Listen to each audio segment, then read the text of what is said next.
Oke, ya kembali di episode Panajul Podcast selanjutnya. Dan seperti biasa kita akan bahas mengenai jagat superhero Indonesia dari V-Cinema lagi Pak. Setelah mereka udah sukses dengan Mencuri dan Saleh, sekarang mereka bikin lagi nih Jagat Arwah. Oke. Nih. Kesel ya. Oke, sekarang kita ditemani oleh Bang Onta dari Jagoan Kancil. Halo Bang Onta. Halo Mario dan Mario Booster yang lainnya. Oke. Dan juga ada Bang Putra. Welcome Mario Booster yang sudah langganan dan gabung ya. Saya sudah sertakan linknya. Jangan lupa gabung. Buat yang mau berlangganan langsung aja klik join ya, karena di situ bonus-bonusnya ciamik buat kalian. Oke? Langsung kita bahas Jagat Arwah ya. Jagat Arwah. Oke. Ini jujur aja ya, aku pertama kali lihat film ini, teaser dari first look-nya sampai trailernya, Pak. Aku tertarik, Pak. Dari plot ceritanya, dalam si konsepnya itu literally Konstantin banget sih kalau dari aku yang aku lihat ya. Tapi menurut Bang Onta dulu nih, yang benar-benar expert banget dengan jagoan Indonesia ya. Ini Bang Onta melihat konsepnya sampai film tayang itu, menurut Bang Onta gimana first impression-nya? Aku pengen tahu nih.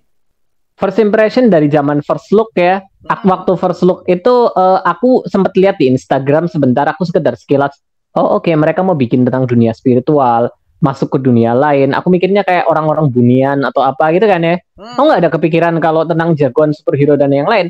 Tapi begitu mereka mengeluarkan teaser, aku ngelihat di situ kan tiba-tiba mereka ngebahas tentang Wangsa Aditya. Jadi kayak ada adegan patung-patung yang ada di awal film gitu kan. Itu ada di teaser, Jadi waktu itu aku ngerasa kok ini jadi kayak kerasa nuansa superhero-nya jadi kayak kerasa gitu kan. Setelah itu mereka merilis official trailer dan di situ ada Raga dengan kekuatan aura birunya gitu kan. Lalu ada Cinta Laura dengan kekuatan hijaunya, terus Ganindra Bimo dengan ledakan warna kuning. Aku mikir ini superhero banget ini. Ini superhero banget ini. Tapi waktu setelah itu kan mereka merilis final trailer ya, dan itu aku agak underwhelming sih. Final trailernya kayak bikin aku ngerasa excitedku malah turun sebenarnya. Final trailernya entah kenapa kurang asik lah dibandingkan dua trailer sebelumnya. Oh, final trailer nonton ya? Aku gak nonton yang final trailer. Gak nonton aku sampai trailer yang pertama aja. Yang final trailer gak nonton aku, Pak. Oh, jelek ya? Bagusnya kayak gitu, mendingan nggak usah nonton apa-apa gitu kan. Jadi aku juga kalau nonton film sebenarnya ya pengennya sih nggak nonton apa-apa, jadi dikejutkan ya. Cuman sebagai seorang content creator request itu nggak berhenti, apalagi kalau kita ngebahas tentang jagoan Indonesia. Aku ngebahas tentang jagoan Indonesia, jadi ya untuk DC atau Marvel setidaknya nggak ada request yang masuk ya, jadi aku nggak nontonin semua tuh, aman ya kan. Kemarin Black Adam pada ribut, masa bodoh aku nggak nonton apa-apa, mending nonton filmnya langsung gitu kan. Tapi untuk konten jagoan lokal ya aku nonton semuanya. Tapi untung aku nonton kan, kalau nggak nonton aku nggak bakalan tahu kalau ini tentang jagoan kan, ya kan? Iya, iya sih, main powernya aja udah kelihatan Pak. Apalagi dengan aksinya Sheila Dara dengan gini aja, ini bukan horor sih, nggak mungkin horor ini. Ya itu persepsi yang sebenarnya horor sih, genrenya horor kan. Cuman superhero kan bukan genre ya sebenarnya ya. Bukan. Kayak kalau kita bahas tentang film apa ya, Iron Man itu kan genrenya kan lebih ke science fiction dan fantasi ya. Bukan superhero, nggak ada genre superhero. Cuman ya ini genrenya horor, fantasi. Cuman balutannya pakai tema superhero, ceritanya pakai tema superhero. Jadi pada yang salah persepsi yang ngira kalau ini film kuntilanak, film genderuwo. Masa genderuwonya pakai celana jin? Masa kuntilanaknya pakai kayak gini? Ya emang begitu ya, gimana? Ini bukan cerita yang gimana sih. Cuman aku paham sih kalau maksudnya lebih ke arah pengen mereka pakai kostum-kostum yang lebih superheroik, paham gak sih? Yang desainnya lebih, iya kan? Itu aku paham sih. Aku setuju juga kalau kayak gitu. Oh, cuman ya ini bukan ya, kostum kuntilanak ada sendiri kostumnya, kedua ada sendiri kostumnya. Jadi nggak kayak kostum biasa gitu loh. Aku setuju sih kalau itu. Oke. Lebih terkesan superhero-nya ada banget lah dengan sosok setan-setannya. Oh, bagus. Oke. Oke, thank you Bang Onta. Tapi kalau dari Bang Putra nih sebagai orang yang mengerti film ya, si paling film ya. Bang Putra gimana nih? Si paling. Ada yang lagi si paling gua, ada yang lebih pro dari gua. Ngomongin Jagat Arwah ya. Satu yang ada di kepalaku awal-awal itu jujur konsep itu fresh loh, kayak apa ya? Mungkin entah gue yang belum menemukan genre yang sama kayak Jagat Arwah, khusus film lokal ya, khusus film lokal dan film Indonesia, atau memang ini diusungkan lagi atau dinaikkan lagi, di-up lagi, dipakai lagi gitu ya kan, genre-genre yang kayak gini tuh. Nah itu yang aku pikirin banget di awal-awal rilis itu adalah konsepnya oke, menarik gitu ya kan. Memakai elemen horor tapi juga mengkolaborasiin, istilah itu kan, ngekolabin sama fantasy gitu. Karena dari teaser awal aja itu udah jelas banget itu. Walaupun cuma ngeliatin batu jagatnya itu doang, itu gue udah tahu ini arahnya kayak ke fantasy gitu sih kan. Cuman kayaknya nunggu official trailer rilis deh untuk meyakinkan kalau ini memang benar horror fantasy gitu. Udah dapat trailer pertama gitu kan, udah Adirham yang main gitu, terus udah ngeliat Oka Antara dan lain-lainnya itu oke, fix gitu kan. Dugaan gue nggak salah lagi nih gitu. Horror fantasy gitu ya kan. Cuman gini, penyakitnya adalah gini.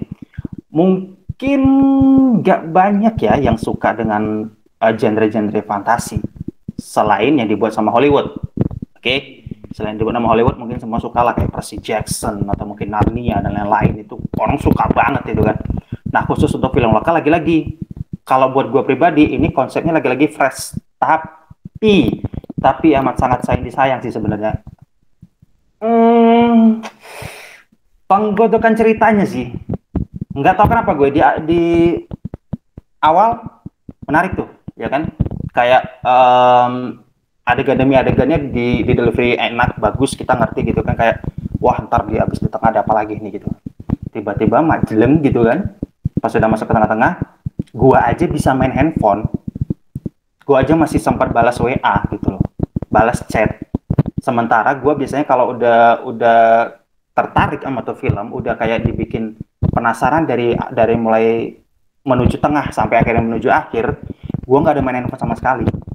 Kebiasaan gue gitu, tapi entah kenapa di Jakarta gue bisa balas chat dong, entah kenapa, saking kayak ini arahnya mau kemana gitu kan, ini mau kemana nih, ya ini mau kemana nih ya kan, Kunti sama Noninya udah ada nih, udah nongol nih ya kan, di tengah-tengah udah nongol nih, oke menarik, Kunti sama Noninya mau dibawain kemana nih ya kan, nggak tahu tuh gue tuh, sumpah gue nggak tahu tuh arahnya kemana tuh, karena buat gue Jagat Arwah ini sekali lagi konsepnya bagus dan terlalu serius kayak berat banget gitu.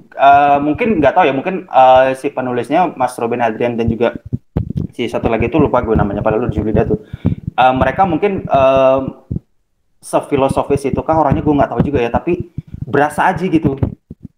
Berasa aja buat gue kayak berat nih film kan. Nah, untuk sekelas fantasy ya kalau untuk 13 tahun ke atas ya jangan dibuat terlalu filosofis banget sih menurutku ya. Itu kayak masih berat gitu. Tapi mata gue nggak nyambung atau apa, itu di luar nanti lah gitu ya kan. Cuman kalau menurut gue suka dari awal konsepnya, makanya gue pengen banget nonton itu di hari pertama, pengen banget gitu. Karena gue suka dengan konsepnya dan ide ceritanya itu fresh gitu. Terlepas dari banyak yang bilang teknisnya, yang kayak tadi Mas Anta bilang Kuntinya modern banget shootnya gitu ya kan. Penampilannya modern banget gitu. Terus Noni Belandanya ya memang beneran Noni Belanda dengan penutup kepala yang ala-ala ini tuh ala-ala 50-an itu, ya. itu udah oke banget. Udah oke kalau Noni. Ya, terlebih dengan Drew yang sifat ogre-nya itu kan. Genderuwo dengan sifat ogre-nya itu tuh sebenarnya kalau untuk genre fantasi untuk Indonesia di awal pengenalan kembali itu udah bagus.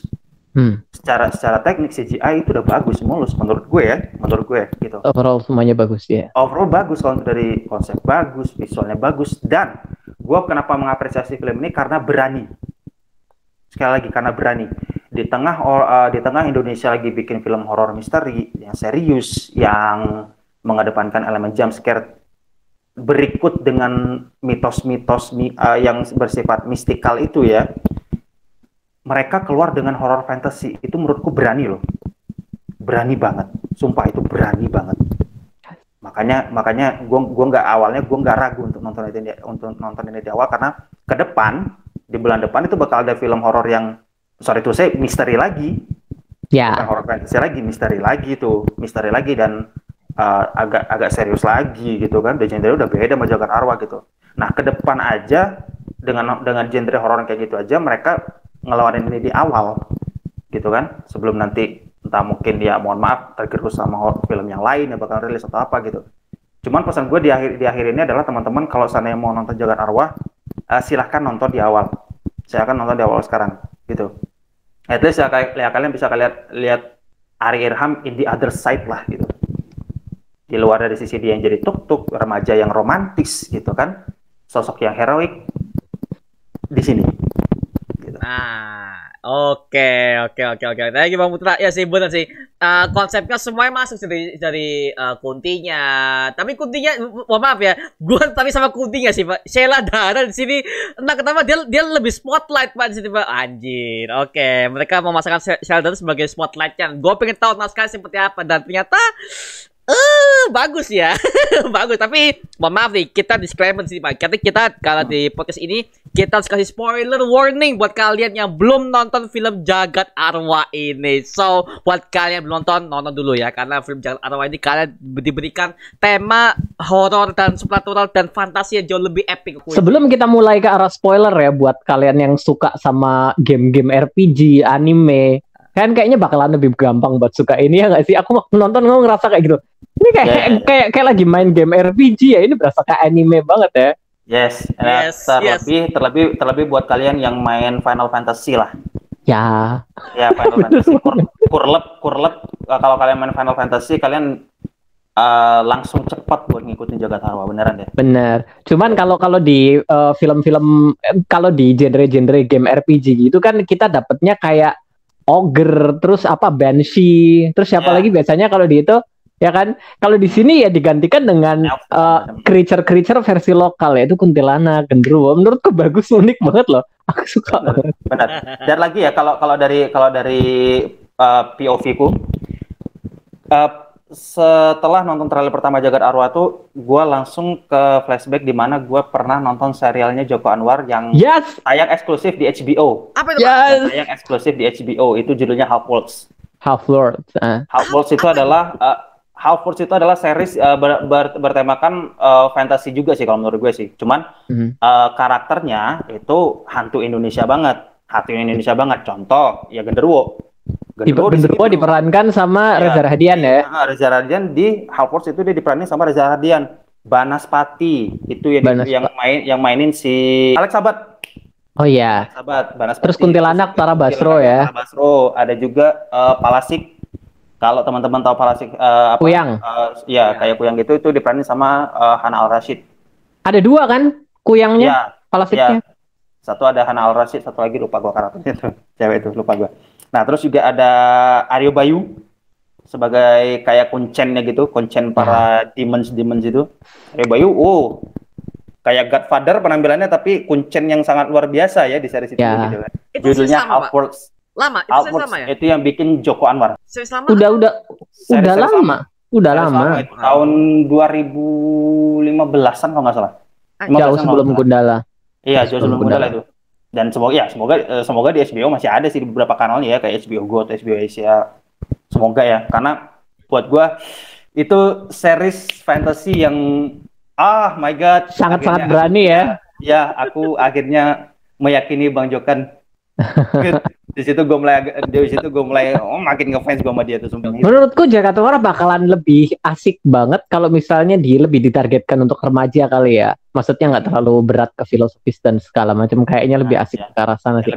Juga kayaknya genre kayak gini kayaknya lebih gampang diterima sama para remaja ya nggak sih? Remaja. Iya benar. Iya, karena dari segi dandanan Sheila Dara aja kita ambil contoh paling dekat kan. Dandanan Sheila Dara tuh kurang anak muda banget. Anak muda banget zaman sekarang gitu kan. Jadi aku pengennya buat kalau misalnya dibuat sequel ya, kita udah tahu di bagian akhir kayak ada rencana buat sequel gitu kan.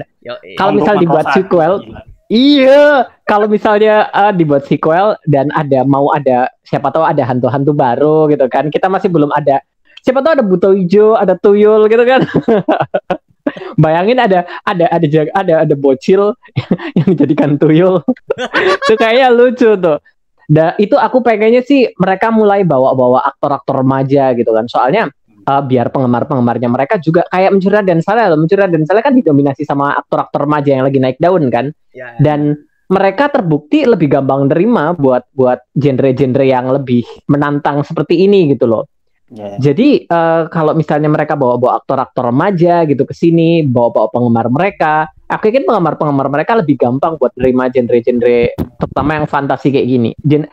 Remaja-remaja kayak gitu udah banyak banget lah yang jadi penggemar anime lah, ada banyak yang main game, ada banyak yang nonton drama-drama di luar lewat streaming ya kan. Jadi mereka lebih gampang sebenarnya buat terima film kayak gini. Soalnya waktu di Twitter aku ngeliat ini apaan sih film horor nggak jelas kayak gini, kuntilanaknya pakai ini gitu. Oke. Aku ngeliatnya kayak ini anak ada paham maksud filmnya arahnya kemana. Tapi ya itu bukti kalau mungkin kurang bisa diterima genre-genrenya. Iya, karena balik lagi tadi genre ini tuh baru ibaratkan baru naik lagi ke permukaan, ibarat orang itu baru naik lagi ke permukaan. Jadi di tengah gempuran ini deh kita ngambil di contoh di tahun 2007 2008 deh gitu kan. Atau mungkin dari 2000-an awal waktu Jelangkung. Ya. Di sini kan kita horornya kan emang horor misteri semua kan? Ya nggak sih, benar nggak sih? Koreksi ya kalau teman-teman boleh koreksi di komen ya kalau nggak salah ya, seingat gua. Ya. Dari 2000-an awal sampai sekarang itu semuanya horor misteri loh, belum ada. Ada satu. Horor fantasy apa tuh? Kuntilanak 3. Kuntilanak 3. Oh, yang kemarin ya. Yang mana nih? Kuntilanak 3 ya. Agak fantasi Hogwarts, Harry Potter ya kan? Supernatural gitu loh. Yang baru. Ya. Ya. Waduh kak, aduh kenapa begini gitu. Iya, lebih kenapa begini gitu. Gini. Maksud gua ya boleh ambil ya terinspirasi dari sesuatu boleh gitu. Tapi apa ya susah gue buat ngejelasinnya gitu. Ya. Anak kecil Pak, semuanya anak kecil, aktorisnya anak kecil semua. Jadi kita yang dewasa anjing apa nih?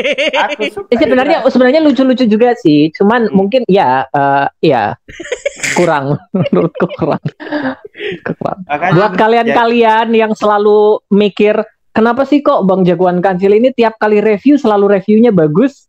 Karena kalau aku nonton aku mikir nggak bagus nggak aku review sayang.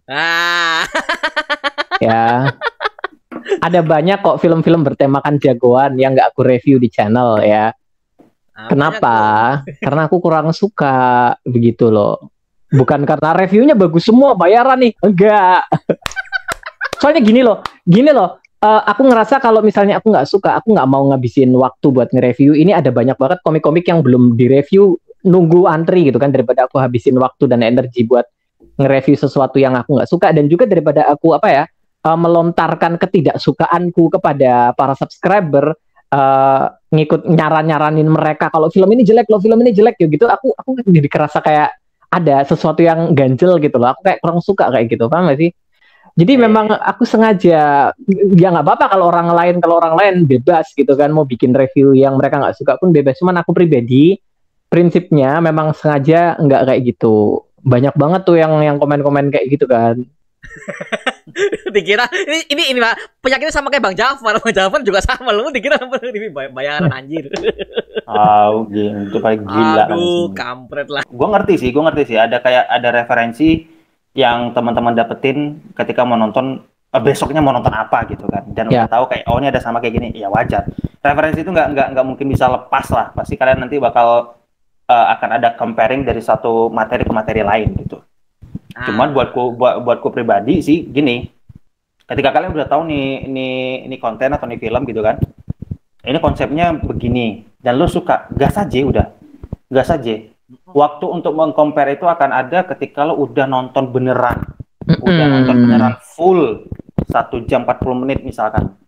Iya. Kalau lo udah nonton full baru lo boleh atau bisa untuk ngeluarin comparing antara satu film dengan film yang lain yang sama ya, oke? Yang sama ya, kalau kalian bandingin Jagat Arwah sama Jelangkung tahun 2000-an ya jauh beda, John. Oh iya, jauh beda, Pak. Itu aja jauh beda. Makanya nggak kata Bang Eka tuh nggak apple to apple gitu. Jangan ya, jadi jangan. Maksud gue yang sesamanya lah gitu, sesama genrenya, filmnya Indonesia udah boleh tuh lo bandingin tuh. Nah, Ya, Oke. nggak sampai ngebandingin sama film Hollywood ya, beda ya. Gue jepret pala lu semua, bener. Gue jepret Pak, pala mohon lu maaf, semua. aku mohon maaf untuk Jalan Arwah, trailer aja, aku udah bisa nge-compare Pak. Ini temanya Konstantin banget sih, sorry sih. Aku lihat ini temanya. tapi sebenarnya bukan cuma Konstantin aja kan nggak yang pakai semua. tema seperti itu kan. Ada Van Banyak. Helsing ya Van kan. Helsing, Ada banyak banyak Mana sih yang kalau lain-lain juga. compare-nya, Jagat Arwah nggak sebagus film Avengers Endgame. Apa? Ya. Kadang gitu banget deh, gua kadang cepratin gitu dulu banget ya. deh. Kadang Itu gitu makanya. banget deh. Aku Emang sekarang konsep. ada sih, ada beberapa reviewer favoritku kan yang aku mikir ini seleranya sama kayak aku nih, bisa dijadikan patokan gitu kan. Soalnya kadang Ya, meskipun aku juga review ada. bagus, reviewer bagus pun kadang seleranya ada yang nggak cocok sama kita kan, ya kan. beda. Ada yang beda gitu kan. Aku ya film DC favoritku sampai sekarang, kalian pasti bakalan musuhin aku kalau kalian tahu. Film DC favoritku sampai sekarang itu Suicide Squad. Yang mana, Pak? James Gunn nggak? Yang James Gunn atau Ayer? David Ayer. Yang pertama, Oh, David Sorry Ayer. ya, Oh, sorry. David Ayer. Oh, ya. Saya jujur ya. Aku tahu, wajar sih. aku tahu itu film banyak sekali kekurangannya. Cuman ya namanya aku udah suka gitu kan. Aku kan nggak bisa mengkhianati rasa suka aku sendiri kan. Aku mau pura-pura nggak bagus. Nggak bisa. Aku suka sama filmnya. Aku lebih suka itu daripada Man of Steel, sorry. Tapi ya itu maksudku tadi gitu kan. Setiap selera orang itu berbeda. Jadi nggak bisa dipaksakan juga. Kalau kita punya, mungkin kayaknya itu Harley sih. Kayaknya itu pertama kali aku lihat Harley di live action sih gara-garanya sih. Mungkin itu gara-garanya sih. Aku kan udah fan. Sekalinya yang main Margot Robbie kan, yang badannya udah Harley Quinn banget. Gila. Waktu pertama kali lihat Harley Quinn di selendang waktu di kerangkengan kayak gitu dia. Oh my god. Aku udah suka banget, aku jatuh cinta banget waktu di momen itu, gila. Jadi ya maksudku aku punya beberapa reviewers yang aku kira seleranya sama kayak aku gitu kan. Karena bagus atau enggak itu sebenarnya ya memang bisa. Cuman kalau udah masuk selera itu udah susah ya. Kalau udah masuk selera itu udah susah. Udah susah, nggak bakalan bisa. Kayak apa ya, kemarin waktu aku review Jakarta Arwah banyak yang bilang gitu kan, waktu di channel ini aja katanya jelek kok bang, aku jadi males nonton ini gitu kan. Tapi ternyata ada banyak juga yang komen, barusan nonton bang, filmnya keren, bener-bener bagus, ini gini. Jadi ya belum tentu yang dikatakan orang itu cocok sama selera kalian loh. Karena mematokkan selera ke selera orang itu udah beda. Kalau misalnya aku sekarang nge-review ya, kopi ini minuman nggak enak banget sih, nggak kayak teh, nggak manis, nggak kayak jus alpukat atau apa, itu kan susah ya. Kayak belum tentu orang yang nggak suka kopi yang lain bisa cocok kan ya kan. Film itu kayak gitu juga. Jadi lebih ke sesuaikan lah. Kalian tertarik nggak sama filmnya, genrenya dan segala macam, sutradaranya, pemainnya. Aku biasanya matokinya itu sih. Tuh kan. Kira-kira aku bakalan suka. Nah, ini kalau misalnya ada beberapa juga sih aku nonton film terus habis itu ya kecewa. Tapi ya yang penting aku nonton sendiri gitu kan, nggak disetirin sama orang ya kan. Ya. Yes, karena ya balik lagi, kalau gue selalu bilang sama orang-orang yang nanya gue via DM Instagram, kalau mau nonton ya segerakan. Gue bilang gitu, kalau mau nonton ya segerakan gitu. Dariku seperti ini, mungkin bisa jadi aja beda sama kalian gitu kan. Buat kamu mungkin beda gitu kan, point of view gitu. Tapi point of view itu ya seperti ini, kayak gini gitu lah kan. Ya kalau pengen nonton ya segerakan gitu. Daripada nanti ya mohon maaf mati penasaran gitu kan. Mati penasaran sama tuh film gitu, sampai akhirnya turun layar nggak nonton, yang mending eksekusi aja dari sekarang gitu kan. Tanpa ada babi punya eksekusi Jagat Arwah aja. itu loh Pak, menurutku ini tema yang benar-benar menarik sih buatku sih, karena Iya. horror fantasi di Indonesia anjir lah.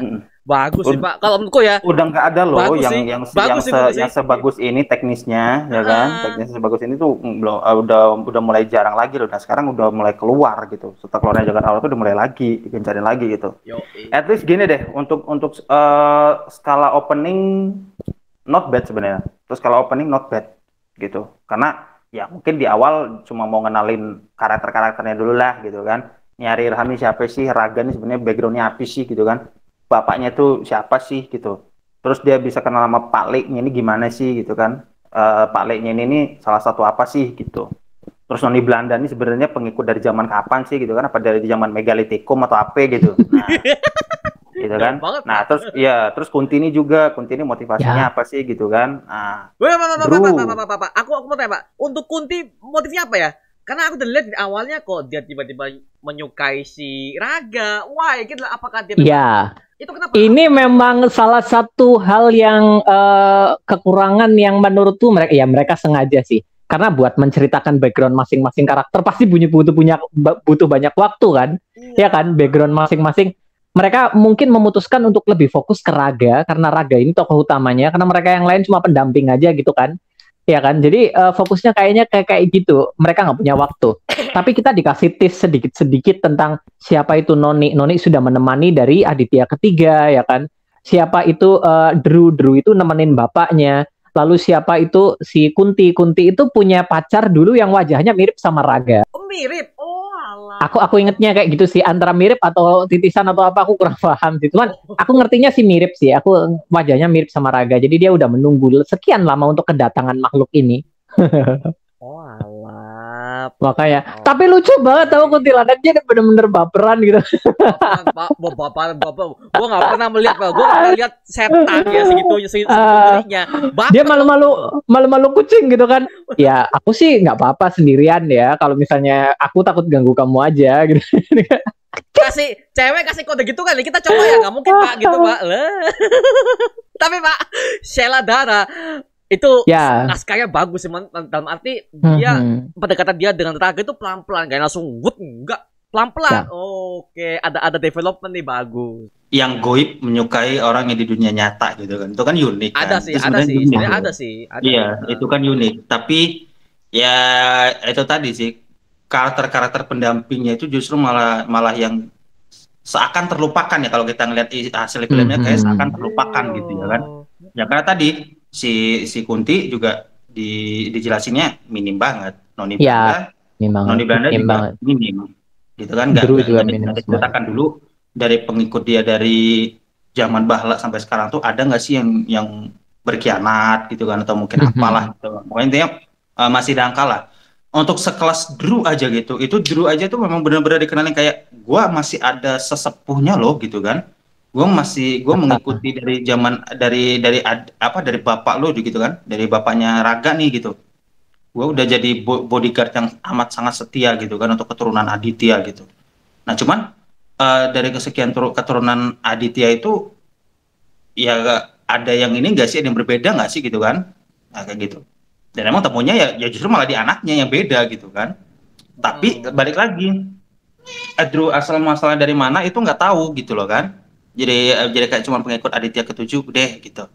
Terus juga mungkin ntar ya di film kedua kali ya motivasi itu akan diceritakan gitu kan. Dan udah ada sih Pak. Aku berharap. Iya, makanya sebenarnya udah ada, tapi buat gue untuk sebagai sidekick loh. Ini kan dia kan sidekick kan, sebagai sidekick gitu. Kayaknya sih itu juga seakan jadi kayak ikut terlupakan, walaupun Drew-nya lucu banget. Bromance-nya untuk dia sama Arirham tuh itu gue suka banget loh. Lucu banget. Bener-bener kayak apa ya? Iya, bener-bener kayak suasana pengikut dan yang diikuti itu nggak kaku. Iya. Gue suka tuh. Mencetak itu udah gue suka. Tapi tetap lagi sebagai sidekick ternyata nggak diceritain terlalu banyak juga ya, sama gitu porsinya gitu kan. Justru malah balik lagi kayak sama Arirham yang justru yang dieksplor lebih lanjut gitu kan. Dan selama dieksplor lebih lanjut itu justru malah kayak kehilangan arah gini, mau kemana nih gitu kan. Tapi fun-nya, menyenangkannya ya mereka berdua itu. Chemistry-nya bagus banget ya. Nah ini untungnya kayak nafasnya jagat arwah tuh nggak hilang tuh ya, ada di Drew dan Raga itu sih. Ya bener. Ya walaupun ya kayak di awal tuh kayak dia sebagai pengikut tuh lah kenapa langsung gini, kenapa langsung begitu gitu kan. Kayak bromance-nya tuh memang benar-benar emang dilengketin banget tuh akhirnya di akhir gitu. Yo, bromance ya. Iya, bromance itu benar-benar di akhir banget diliatin gitu kan. Gitu sih. Pitu. Itu ciri khas banget sih. Jadi Jadi buat yang belum tahu ya, itu pitulungan pitu. Pitulungan itu kan pertolongan ya. Jadi dia itu generasi pitulungan ke-7. Pitu. Buat yang tahu. Buat yang mungkin nggak paham bahasa Jawa gitu kan. Siapa tahu mereka nggak ngerti. Karakter si Drew Genderuwo itu benar-benar yang paling yang paling menarik perhatianku.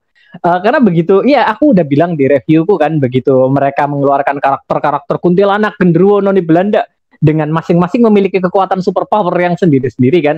Kalau noni Belanda itu dia bisa healing. Bener-bener kayak game banget ya. Ada healer gitu ya. Terus bener.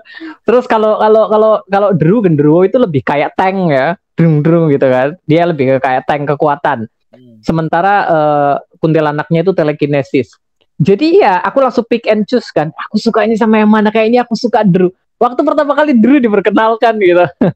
Ngeselin ya. Dia kayak si Raga juga ini ngapain kau ikut? Tapi iya, dia nggak punya pilihan kan si Drew itu kan, memang dia harus menjaga anak ini kan, karena dia Aditya ke-7, karena dia bapaknya dan segala macam. Mungkin karena kontraknya botol itu masih itu mungkin ya. Tahu nggak sih waktu mereka konflik terus botolnya dipecah, Drew-nya kayak mau nangis. Itu gua tebal Pak. Drew-nya Drew itu lihat tuh anjir kayak mau nangis dia. Ngedown dia bang. Oh anjir. Ganindra Bimo bagus. Ganindra Bimo aktingnya bagus banget. Serius. Bagus. Bahkan untuk jadi genderuwo yang itu nggak believable. Paham gak sih?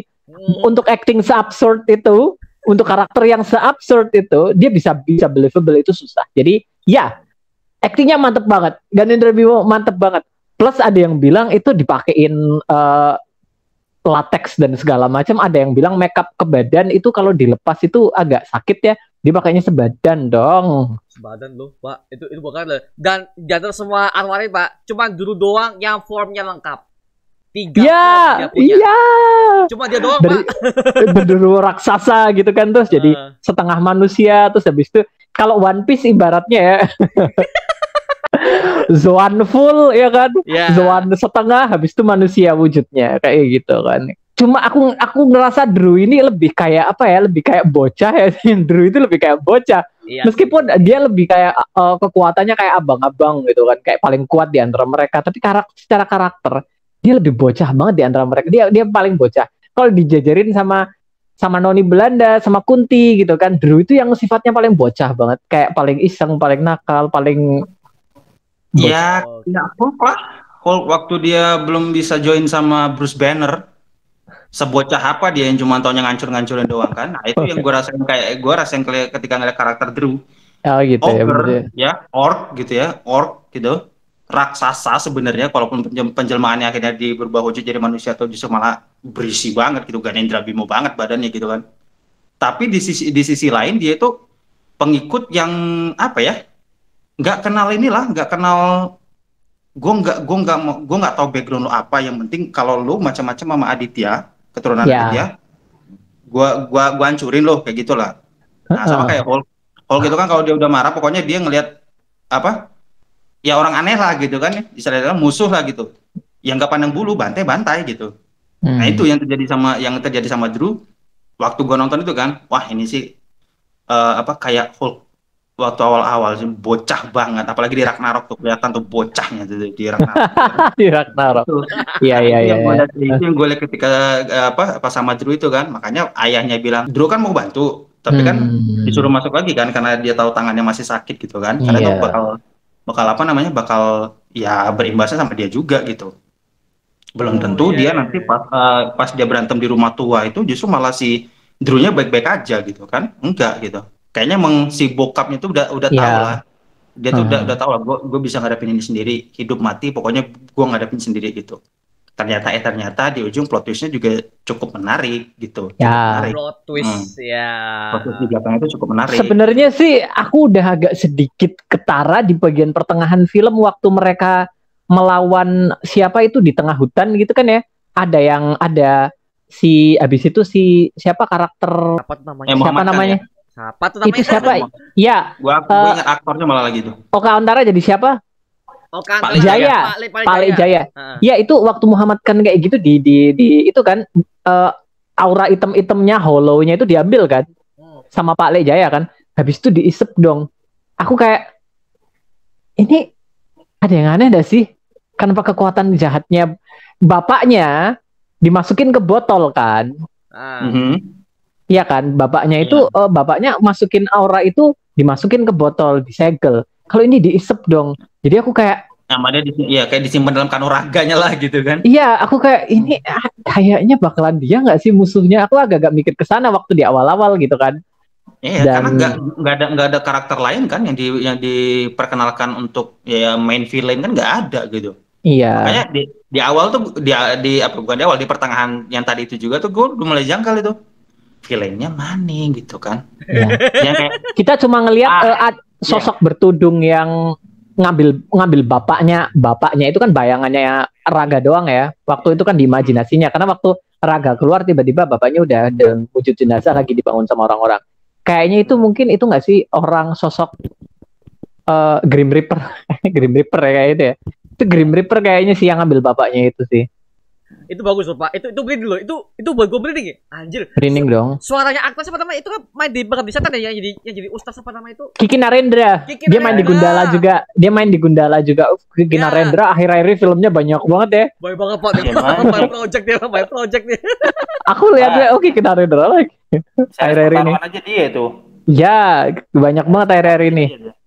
Di Gundala dia orangnya tegar Pak ya. Wow, di sini dia jadi bapak. Wow, gitu pas matinya gua nangis Pak. Sempat Naga nangis itu ke bawah karena chemistry yang dia antara bapak dan anak dapet di awal udah Iya. Oke, bagus. Udah di build up ya. Bapaknya benar-benar Di bijak. awal tapi di akhir kayak di other realms gitu kan. Nangis gua Dinyalain Pak. gitu. Temu. Ya, dan Realms nangis gua di situ. Nangis.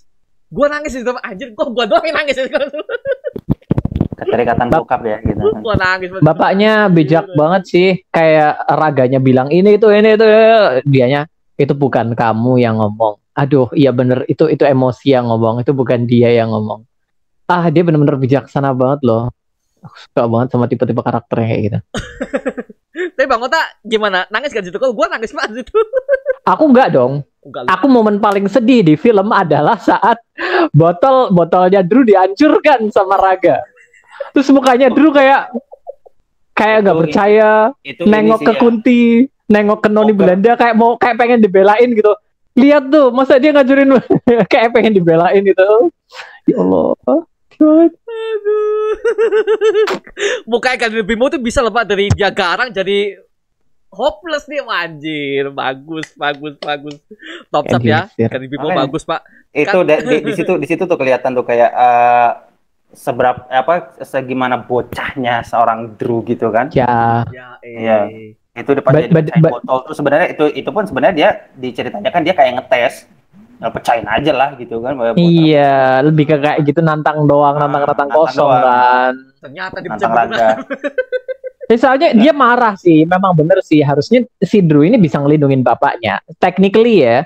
Jadi ya buat orang yang bapaknya meninggal, terus tiba-tiba ini ada sosok yang ngaku sebagai penjaganya, tapi dia nggak ngejagain bapak gitu loh. Jadi gimana? Itu dia. Ya wajar sih dia marah sih, wajar lah. Emosi aku ngerti kok, aku ngerti. Cuman dan again, ya kau ngerasa nggak sih kalau anak ini anak kecil doang? Iya, itu makanya gue bilang, aduh ini Hulk banget sih nih orang gitu kan. Aduh. Hulk banget ini. Kalau ada yang nonton Ragnarok pasti lah nonton ya. Nah kayak gitu tuh. Seberapa bocahnya itu. Ya.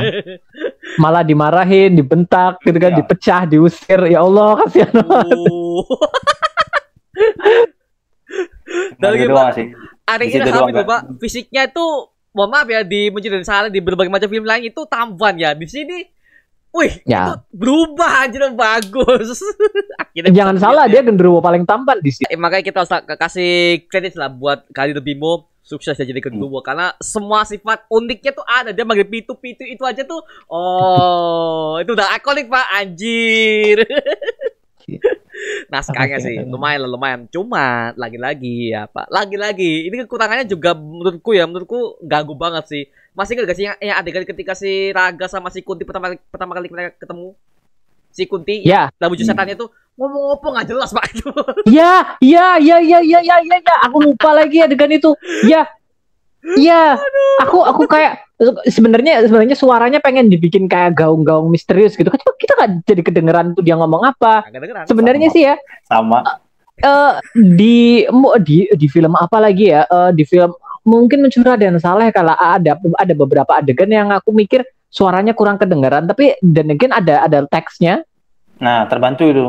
Itu sangat terbantu. Jadi ya, aku ngerasa iya bagian itu bener-bener aku lost. Aku ngomong apaan sih? Aku beneran nggak denger dia ngomong apaan, serius. Nggak denger. Itu Sebenarnya ya gini. Untuk masalah film lokal yang masih pakai teks Indonesia di bawahnya itu tuh sebenarnya buat gua membantu. Sangat Pertama, membantu. sangat membantu. Pertama gini, kalau misalkan udah masuk bioskop, kadang kita kan nggak tahu teknis di dalam bioskop ya. Tak mungkin soundnya suara dari dalam itu mungkin ada yang gangguan atau gimana, atau mungkin memang sengaja nggak terlalu digedein biar nggak pecah atau apa gitu. Nah, dengan adanya running text itu menurut gue tuh itu membantu buat memahami si film buat mereka yang mohon maaf tiba-tiba masuk ke bioskop dan emang soundnya nggak terlalu yang jelas banget buat beberapa orang gitu kan. Gitu, kita memahami itu. Dan yang kedua ya membantu juga buat teman-teman kita yang mohon maaf tuli. Benar, benar sekali. Gitu kan, yang tuli tapi mereka mau nonton. Nah, dengan ada teks mereka bisa ngikutin.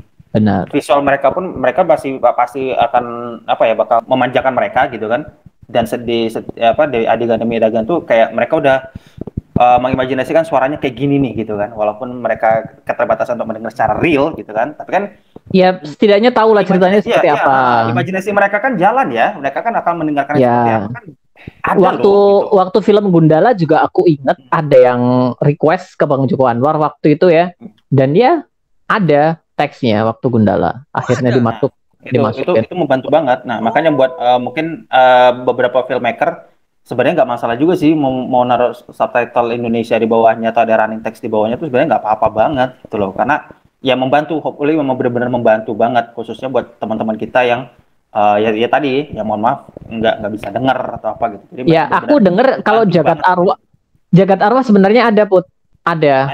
Ada cuman nggak di seluruh bioskop, di tempatku nggak ada. Cuman aku sempat lihat kemarin sore kalau nggak salah aku lihat di postingan Instagram gitu kan, muncul di beranda Instagramku ada beberapa yang mereka menyediakan buat sahabat tuli yang ada subtitlenya, cuman nggak menyeluruh gitu loh, nggak keseluruhan kayaknya nggak mungkin. Keseluruhan ya, oke. Berarti bukan.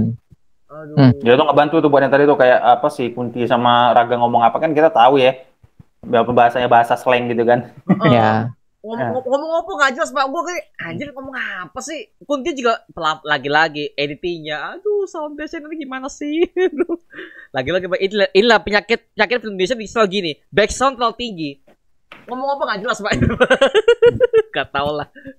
Aduh, karena lagi-lagi jangan arwah kena lagi. Aduh, padahal itu mau kenal Pak. Gue sebenarnya pengen gue tahu Kunti ini intinya Kunti kan ngomong ke Raga kan, dia ngomong aku sama ini menunggu kamu gini-gini, tahu ini tahu. Dialognya apa nggak tahu itu masalahnya. Sayang banget lah Pak. Padahal make upnya itu kan Sheila Dara Pak ya. Makeup Kunti bagus, cuman ya lagi-lagi nggak dapat di gua. Kalau kalian gimana? Ada kekurangannya bisa dibilang kalian di sini nggak di film Jagat Arwah? Mungkin yang kalian kurang selain itu, cuman godong nih ya yang nemuin doang. Apa ya? Topi koboi-nya itu distracting banget sih. Topi koboi. Oh iya. Topi koboi-nya Pale Jaya itu ya. Pale Jaya. Menurutku kalau dia pakai belangkon atau apa kayaknya menurutku lebih oke deh. Daripada topi koboi kalau menurutku. Nggak tahu kenapa topi koboi agak distract banget, kayak nggak ya. Ikatan kepala yang batik itu mungkin bisa juga kali. Ya banyak kok sebenarnya ya. Jadi topi koboi aku jadi kenapa ada topi koboi di sini gitu kan. Kalau noni Belanda oke, dia mau pakai apa terserah gitu kan. Dia mau pakai setelan dari abad ke-18, it's okay, memang mungkin dia berasal dari sana noni Belanda. Cuman kan Pak Lek Jaya tidak ya. Atau mungkin Pak Lek Jaya backgroundnya itu koboi. Mungkin karena ngikutin dari zaman dahulu gitu ya kan, dari zaman Aditya keberapa gitu sampai akhirnya turun ke Aditya. Nah itu gitu. Si siapa namanya ini Noni kan dia ngikutin Aditya ketiga katanya ya. Iya. Tapi tiba-tiba dia jadi adiknya Aditya si Pak Lek ini.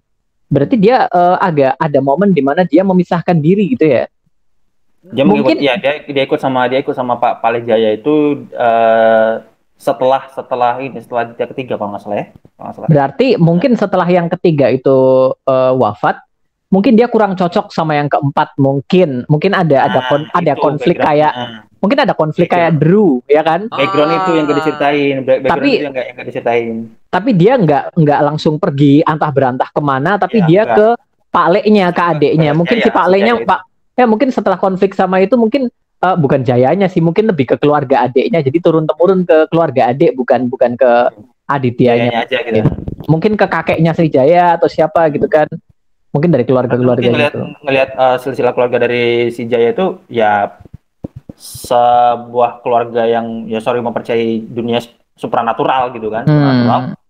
Dan tujuannya baik mungkin di awal itu, tapi entah kenapa yang ngatu ini doang nih, ya kan? Ya. Yang ngatu ini doang nih, yang rada gimana ya kan? Itu mungkin Perburuan kekuasaan ya. Zaman dulu ada banyak banget di kakak adik yang selalu seperti ini. Di kisah-kisah sejarah pun, iya kan, ada perebutan kekuasaan dan segala macam antara kakak adik. Tapi ini bisa diceritakan di sequel, iya kan? Bisa sebenarnya. Bisa kok. Oke, sequel. Kita tunggu aja sequelnya mau gimana saja, gua nggak tahu lah. Tapi kira jelas tunggulah. Tapi kalau jelas untuk film Aku ada pertama harapan tersendiri sih buat sequelnya, tapi nantilah. Oke. masih jauh lah ya Pak ya. Film pertama aja ini baru tayang. Masih bisa sequel. Nah. Ya nggak apa-apa tuh. Kita bahas aja harapan buat sequel. Aku juga ada harapan sih. Apalagi di bagian akhirnya kan ada tease sedikit kan. Ya. Bukan sedikit, Deng. Banyak itu. Banyak kok. Ada soal ibunya. Hah, ya, ibunya Raga. Kemana Pak ya? Ibunya Raga itu. Terus si komunitas getih, komunitas darah ya kan. Oh iya. Hydranya Pak, ibarat kayak Hydranya mereka lah ini. Oke. Konsepnya menarik nih, udah mulai kayak Avengers tengah nih. Udah mulai nih. Oke, bagus lah ya. Tapi Pak, kalau aku sih spotlight itu tetap ke Sheila Dara sih Pak. Oh, maaf nih, spotlight itu ke Sheila Dara sih. Sheila Dara Sauhout, man. Gua langsung follow IG-nya Pak. Serius. Halo kan dandanannya kayak lagi mau nonton konser kan. Dan Pak, serius itu anak muda banget sih dan bagus. Dan hubungan cinta sama si Raga itu loh Pak, aku suka. Itu loh aku suka di situ. Gue udah feeling aja pas keluar dari bioskop gitu kan. Ini paling anak muda di Indonesia nih pasti larinya ke dia nih gitu. Iya sih. Dia karakternya kan lebih manis, lebih cute kayak gitu kan. Ada ke Noni Belanda. Orang udah tahu Cinta Laura itu ya dulunya begitu. Iya. Begitu. Cocok dari cara ngomongnya segala macam. Oke, sesuai. Dia memang cakep, pintar dan menguasai beberapa bahasa gitu kan. Gila iya. Oh iya. Waduh. Dia di dialognya pakai bahasa apa tuh? Bahasa Belanda sih kayaknya sih. Kan dia di Belanda ya. Pakai bahasa Belanda gitu kan, tiba-tiba lancar gitu. Asik sih. Betul gitu. Iya juga ya, dia kan pintar ya dari segi berbagai bahasa, dia bisa Prancis bisa gitu kan. Iya sih. Bahasa Inggris jago gitu. Terus Belanda apalagi, Jerman. Tapi aku ngerasa ya dari ketiga hantu penjaga, aku ngerasa dia yang paling underwhelming sih di antara semuanya. Mungkin karena Drew sama Kuntilanak menurutku lebih mencuri perhatian dibandingkan Noni kalau menurutku sih. Oh iya. Ya, karena itu tadi yang bikin dia akhirnya nggak terlalu banyak spotlight itu ya.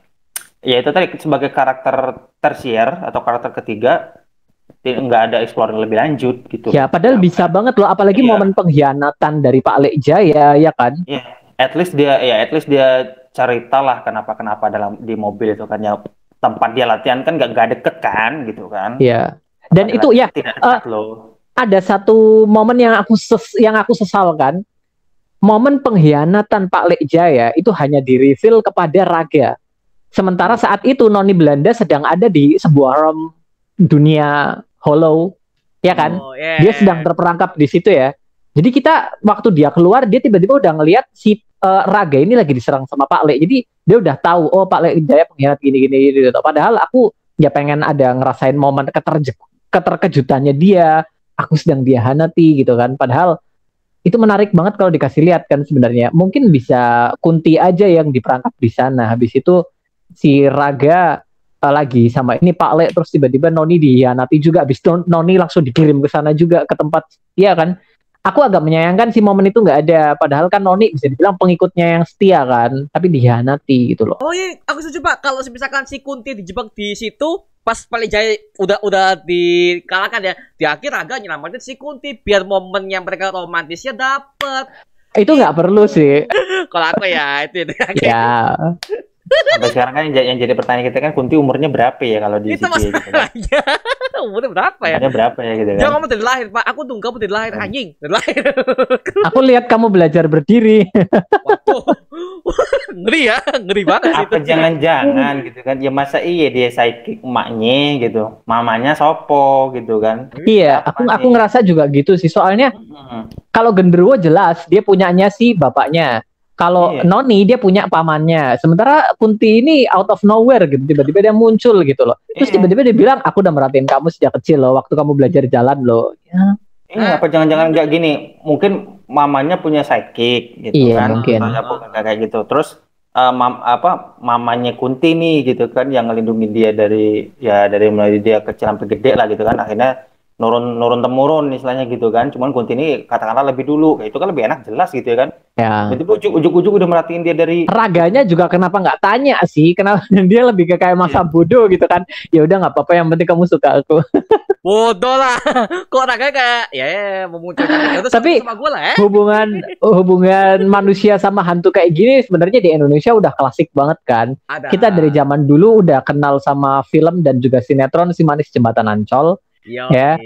Itu bener-bener klasik banget hubungan kisah cinta antara manusia laki-laki sama hantu perempuan. Itu udah klasik banget di Indonesia. Klasik. Makanya jangan sini ya gua ngerti sih ada Tapi mau kemana. tapi di versi film ternyata si manis jembatan Ancolnya belum mati. Ya iya sih. Udah Belum mati. iya. Ternyata itu Oke. dendam gitu kan. Dendam antar sama manusia gitu. Wow. Tapi Pak, aku punya tadi konspirasi di sini sih untuk Kunti. Menurut kalian nih, apakah memang di Kunti memang dari awal itu memang suka sama si Raga atau jangan-jangan Kunti ini ada maksud lain? No, kalau menurutku, kalau maksud lain menurutku enggak sih. Kayaknya dia entahlah, aku mungkin ngerasa dia itu yang dipikir aku ketika Kunti bilang yang kayak tadi itu ya. Takutnya kayak Oh, Palijaya jangan-jangan deh, dia- Pak. Takutnya Iya. kayak gitu. Takutnya gitu Apa sih. jangan-jangan dia mengikuti mamanya dari awal? Enggak juga gitu kan? Atau mungkin mamanya Kunti adalah pengikut mamanya Raga gitu kan istilahnya itu kan? emang kuntilanak beranak ya. Iya, gue apa jangan-jangan kayak gitu ya kan? Apa jangan-jangan kayak ada turun-temurun gitu kayak kalau diceritain kayak gini apa nggak terlalu konyol dalam kepala gua gitu kan setelah keluar bioskop. Tapi aku setuju sih sama ide itu. Mungkin Kunti ini penjaga ibunya Raga, siapa tahu.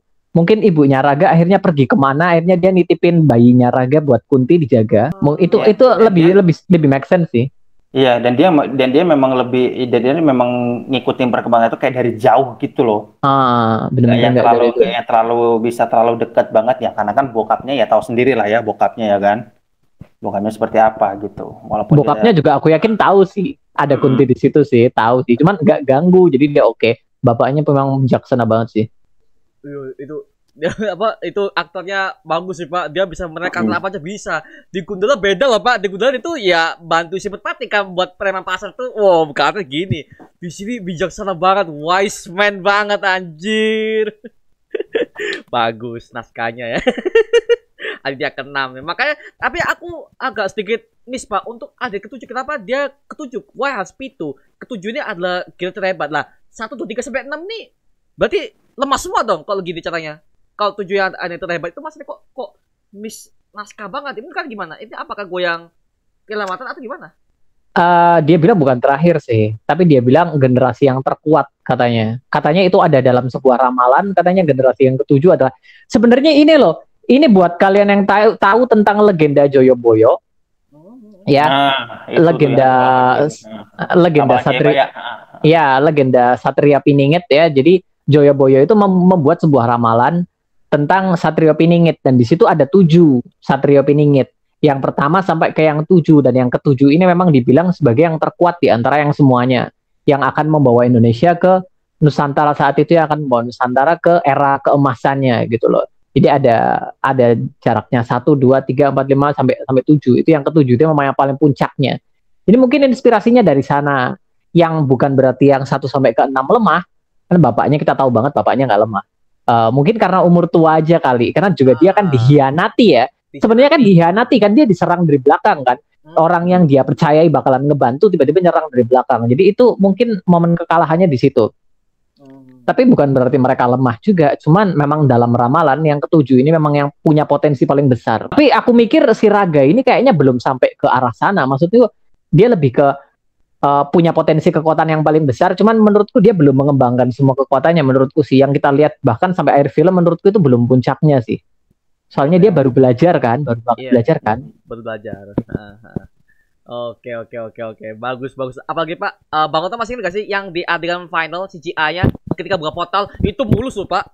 Itu mulus loh. Gua kaget loh. Anjir Indonesia bisa bikin gini. Bagus. CGI-nya banyak banget. Ya film fantasi sih. Fantasi balik lagi. Makanya gua merasa kalau untuk dari segi visualnya memanjakan mata banget. Really bad, karena bagus banget, karena untuk skala fantasi Indonesia tuh udah keren loh. Untuk skala film ya, itu udah keren loh gitu kan. Nah, cuman ya itu tadi keberanian yang semua itu tadi tuh yang kayak enggak ditopang dengan naskah yang bagus juga dan gaya penceritaan yang juga masih ada yang minim gitu kan. Tapi bukan berarti dia memang bagus dari segi visual gitu. Ada sisi penceritaan lain yang kalau lo tonton bagus loh. Bagus kok. Gitu kan? Yang tonton bagus loh gitu. Memang nggak semuanya jelek dan nggak semuanya bagus juga gitu. Tapi menurutku pantas untuk ditonton film ini meskipun ada beberapa kekurangan ya. Kalau aku lupa kasih nilai sebenarnya di reviewku kemarin. Dan iya, aku lupa kasih nilai. Iya Bang Ota, lupa kasih nilai. Aku lupa. Mau ngedit juga males gitu kan. Mungkin kalau aku kasih nilai kayaknya 7 sih. Karena menurutku ada sekitar 30% kekurangan, tapi 70%-nya bagus. Ini menurutku udah pas di situ. Karena aku masih benar-benar enjoy. Aku nonton 5 orang ya. Aku nonton 5 orang. 5 orang. Ya. Aku lihat di Bang Ota rame-rame loh. Sebenarnya sih 6 ya. Aku nonton 6, kan yang satu berhalangan datang. Jadi ya udahlah, kita nonton 5 orang. 5 orang di sana aku dikeroyok dong waktu aku bilang gimana menurut kalian filmnya gitu kan. Terus aku tanyain ke mereka kan. Terus mereka semua kompak udah bilang bagus, seru ini. Serius kalian bilang bagus? Habis itu aku dikeroyok. Ini pasti bukan filmnya Joko Anwar kan, makanya aku nggak bilang bagus kan. Aku langsung dikatain. Padahal aku nggak bilang jelek loh. Cuman aku mikir menurutku nggak sebagus yang mereka katakan gitu. Bagus. Cuman kalau aku kan pribadi ngasih nilai 7 ya. Cuman mereka kayak ngasih nilai 9,9 atau berapa gitu kan. Jadi tapi ya mereka semua enjoy. Jadi sedang aja aku, karena menurutku genre seperti ini juga kan pantas untuk dilestarikan di Indonesia kan ya, kesempatannya kan ya. Jadi ya, harus ada karena ibaratkan isi piring dalam makanan lo nggak mungkin kan ujuk-ujuk melulu cuma nasi ayam doang. Iya, makin lama makin bosen loh. Bakalan bosen loh. Akan bosen. Industrinya akan mati sendiri loh. Halo buat para sutradara, para produser, kalau kalian menyerang satu genre terus-terusan, mati loh. Genrenya serius mati loh.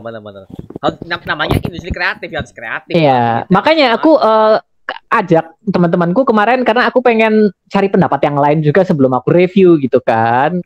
Jadi kira-kira orang awam kayak mereka suka nggak sih gitu kan? Soalnya masing-masing ada yang suka romance, ada yang suka film superhero, ada yang suka horor, dan segala macam background macam-macam kan. Jadi ya mayoritas mereka suka. Oke. Berarti masih diterima lah ya, bukan bahkan orang awam pun suka lah ya. Yes, masih. Oke. Berarti Pak, di Jagat Arwah di film aku pas nonton hari pertama, yang nonton cewek-cewek semua Pak. Kok bisa? Semua. Siapa? Ari Irham.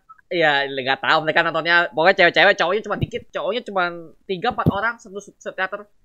Berarti cewek-cewek semua. Wah, apa sih? Ya udah. Tapi Ari Irham transformasinya luar biasa ya. Luar biasa banget. Dia main di itu loh, terlalu tampan loh. Ya, nah, mulainya di situ tuh fansnya Tuhan. Itu 180 derajat dong kalau dibandingin sama penampilan dia di terlalu tampan. Parah banget berubahnya. Beda banget. Terlalu tampan tuh Ari Irham tuh ya opa-opa ya kan, dia di sana opa-opa. Ya memang dia memang mukanya kayak satulah. Ya cuma satu lah, gua nggak bakalan bisa punya rambut kayak Ari Ilham sama Angga Yunanda kemarin. Udah. Ya, ya. Itu sih kita udah bahas ya di podcast sebelumnya. Gondorong. Iya. Bagus, make up artisnya bagus dan aku harus apresiasi untuk make upnya Drew. Gua bisa apresiasi karena make upnya badan itu sakit, itu pakai prostetik ya. Iya. Itu udah pasti pengerjaan paling lama di belakang layar sih. Iya. Pasti. Aku mikir sih kayaknya bagian yang Drew-nya pakai itu kayaknya di shot semua barengan. Meskipun itu adegannya kan beda-beda ya. Aku mikir bagian itu semuanya barengan jadiin satu. Ya, Mereka syutingnya di satu hari yang sama kayaknya sih. Ternyata kan berat juga ya, ngabisin waktu, sakit juga kali kalau dicoplok gitu kan. Daripada lengket banget kan? Loh. Bersihnya lama lagi, ngeleteknya lama lagi gitu kan. Lama banget. Terus yang lainnya juga makeup bagus sih, kayak ada beberapa yang di jagat arwah, dunia roh itu ya. Ada beberapa sosok si sedulur papat limo pancer. Kalian nangkep gak sih kayaknya buat orang yang nggak kayaknya nggak nangkep sih. Aku nggak tahu itu karena itu aksara Jawa banget gitu. Gue belum paham aksara Jawa yang begituan gitu kan. Jadi sedulur papat limo pancer itu adalah 4 saudara yang lahir bareng sama kita. Kalau dalam Jawa filosofinya. Jadi dalam Jawa filosofinya setiap kali ada manusia lahir dia itu nggak pernah lahir sendirian. Dia selalu lahir dengan beberapa kakak dan juga adik. Mereka itu adalah air ketuban, darah, tali pusar, sama satunya lagi ari-ari. Jadi ari-ari, pusar, darah, dan air ketuban. Itu 4. Dan itu 4 itu kan sedulur papat, saudara 4. Limo pancernya itu adalah 5 yang utama. Yang utamanya itu adalah bayi yang keluar gitu.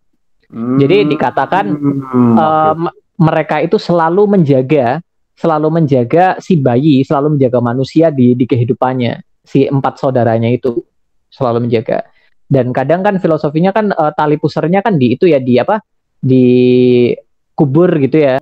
Gitu. Makanya waktu di jagat arwah ada sosok yang keluar dari tanah yang mirip wajahnya sama Ari. Oh iya. Oh alah. Itu maksudnya. Terus di bagian akhir ada sosok yang berlumuran darah. Habis itu dirangkul sama itunya. Itu mirip sama Ari juga kan mukanya, karena itu adalah saudara kembarnya. Air itu adalah darah, sementara yang keluar dari tanah itu adalah pusar. Sementara yang lain mungkin ada yang nyelupin dia ke air, mungkin itu air ketuban sih. Yang nyelupin dia ke air itu kan. Iya, jadi itu filosofinya adalah berdamai dengan sedulur papat limo pancernya dia gitu loh. Jadi sendirinya dia lah jatuhnya. Saudara-saudaranya yang lain biar dia full dijaga gitu lah. Gitu. Oke. Untung taruhnya di tengah ya, menuju tengah loh gitu. Jadi kayak bagus loh gitu kan. Itu taruhnya di tengah gitu. Iya, tapi aku ngerasa buat yang belum tahu kayaknya memang nggak bakalan nangkep sih. Lagian nggak semua orang jangan sumpah mungkin gini ya. Mungkin banyak yang orang ngomong ini karena Jawa nih. Orang yang di luar Jawa nggak ngerti. Mario di Jawa tapi dia nggak tau. Jadi memang yang kayak gini teman-temanku juga nggak ada yang tahu soal ini. Cuman aku doang. Jadi memang ini memang kebudayaan lama ya. Ini memang kebudayaan lama, kepercayaan lama. Jadi zaman-zaman sekarang udah nggak ada yang tahu sih. Cuman ya. Sekarang teman-teman tahu kan ya, udah nonton ini kan tahu kan? Tahu kan? Gitu. You got an education man gitu. Yoi. Makanya aku juga sekarang kan dengan ada Bumi Langit, dengan ada Jagat Arwah ini, dengan juga Skyler yang udah merilis Volt ya di IC kemarin. Ini kayaknya semua studio perfilman Indonesia udah mulai tertarik nih buat garap film superhero. Bagus banget. Jadi Bumi Langit nggak sendirian Pak. Bumi Langit udah punya banyak project, tapi ada sendirian yang juga punya project yang lain. Bagus, biar ayo kita juga butuh jago Indonesia Pak, karena ya bosnya otomatis terus anjir kita juga butuh Volt. Iya, tapi romantis aku nonton sih. Aku nonton sih film romantis, film drama sama film horor gitu aku nonton. Cuman kan ya kalau tiap hari kita dikasih makan nasi goreng terus lama-lama enak juga ya kan. Iya.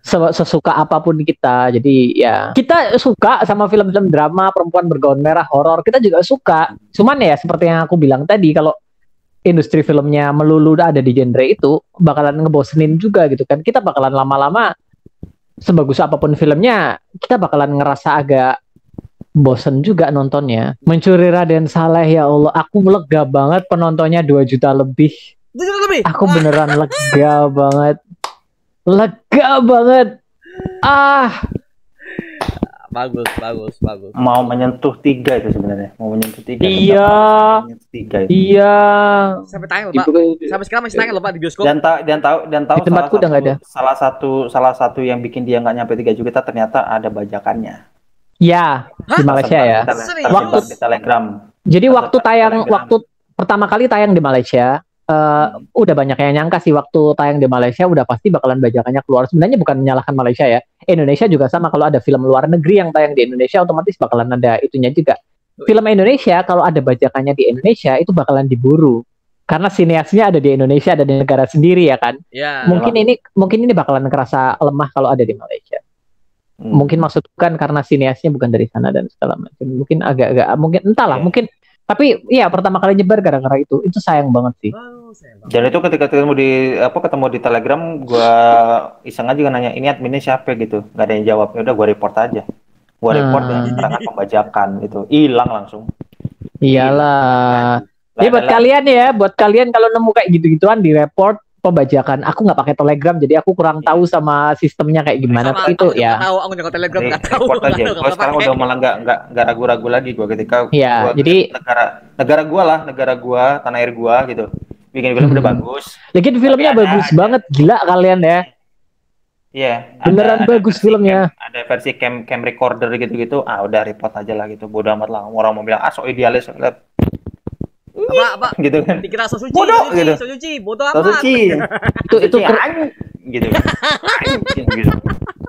Enggak sih sebenarnya gini loh. Gitu. Sebenarnya aku aku kalau misalnya nggak suka pembajakan itu aku bukan melakukan itu karena sok ngejilat orang atau apa, enggak, karena itu aku lakukan demi diriku sendiri, karena aku tahu kalau misalnya ini dibiarkan nanti bakalan merugikan dan kayak Gundala gitu kan, kayak Gundala. Kalau misalnya Gundala pembajakannya benar-benar berkembang dan kacau banget, terus tiba-tiba Bumi Langit nggak sukses dan dia nggak ngelanjutin filmnya, yang rugi siapa? Aku juga dong. Aku nggak melakukan itu demi Joko Anwar atau mungkin demi Bumi Langit atau screenplay atau apa. Aku melakukan hanya demi aku, karena aku pengen lihat lanjutannya, aku pengen lihat Sri Asih, ya kan, aku pengen lihat jagoan-jagoan yang lainnya, Godam.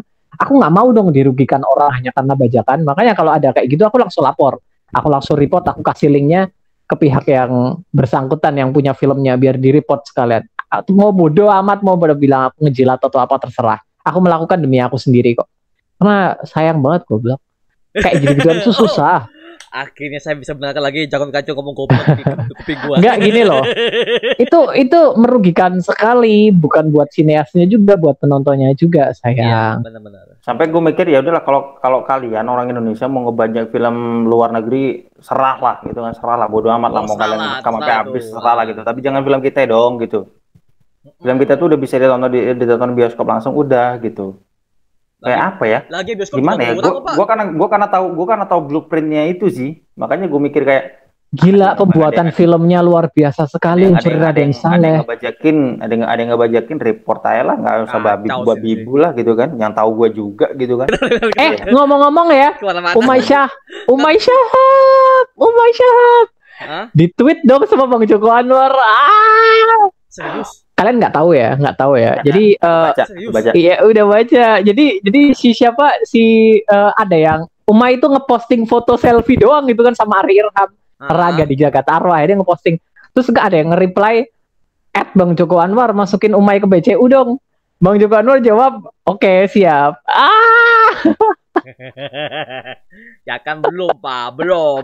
Dia belum calling. Nggak mungkin belum di calling. Nggak mungkin. Umaynya juga jawab cuman kayak gitu doang. Jadi udah pasti udah. Udah pasti udah. Cuman belum di-reveal aja di film yang mana. Jadi Godam remaja aja ya. Oh, jangan. Gak cocok. Jadi Godam remaja aja. Lo apa namanya, nge-gym gitu kan, lo badan lo keren gitu kan, lo jadi Godam saat remaja lah gitu. Tahu nggak sih di Mencuri Raden Saleh kan waktu adegan Kalong sebenarnya kan diomongin ke Iqbal ya, tapi yang ngomong kan Umay ya. Iya. Kalong. Jangan-jangan kita salah kira itu. Jangan-jangan kita salah kira itu. Kalau nggak si Umay tiba-tiba. Iya kan? Mungkin kita salah kira. Soalnya tiba-tiba dikonfirm sama Bang itu kan Umay dong, nggak ada obrolan sama Iqbal sama sekali. Jangan-jangan sih. Umay.